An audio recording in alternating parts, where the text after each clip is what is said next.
প্রথমে 1 চামচ সার্ফ দিলাম, তারপরে হলুদ দিলাম, দিয়ে কিছুক্ষণ মিক্স করলাম। মিক্স করার পর 1 চামচ জল দেব, জল দিয়ে মিক্স করব। মিক্স করার পর কিছুক্ষণ মিক্স করতে থাকবো, থাকতে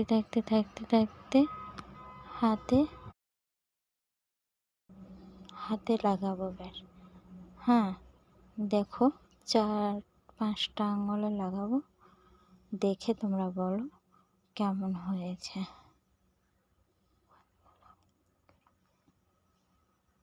দিয়ে গোল করে লাগাচ্ছি মেহেন্দি। কত সুন্দর কালার হবে দেখিও।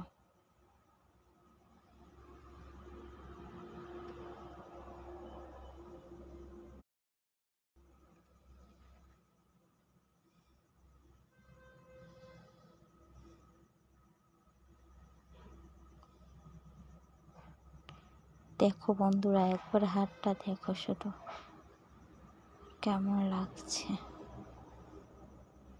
মনে হচ্ছে না পুরো অরিজিনাল আলতা বা মেহেন্দি।